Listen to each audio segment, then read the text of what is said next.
Nilihubiri kuanzia Hargeisa. Watu wakawa wanauawa. Nikaja Mogadishu. Nilikuwa karibu na Medina Hospital.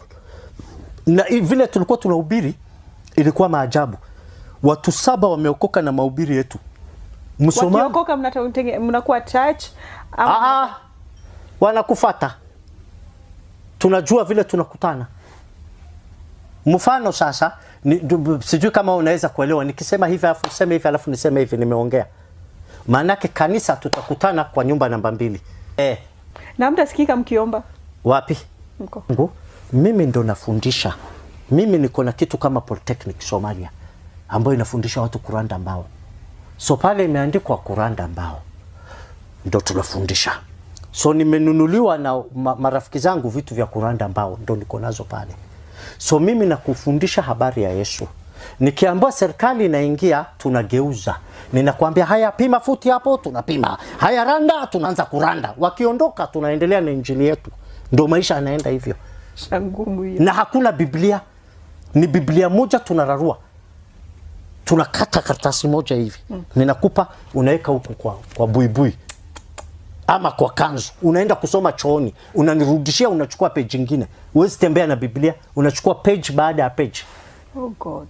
Sasa ndio tumeanza kununua simu tunawekea watu kwa simu lakini simu bado ni risk inaweza shikwa. Afadhali Biblia unaweza itupa pale yote ukaitupa. So sisi tunaruhusiwa kurarua Biblia kwa sababu ya kuwapatia watu moja baada ya moja.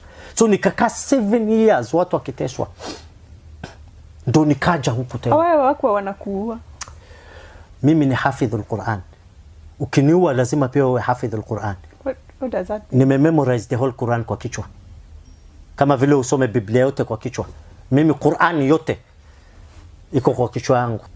So alafa kuniua kisheria lazima pia yawe hafidhul Quran. Hawapo wengi? Si wengi. Wapo lakini si wengi. So sasa wewe waezi taka kukubali. Wanataka ile nia saizi iko ni kwamba kwa kama miaka 5 kitambo wamejaribu kuniua imeshindikana na ni Mungu aniokoa.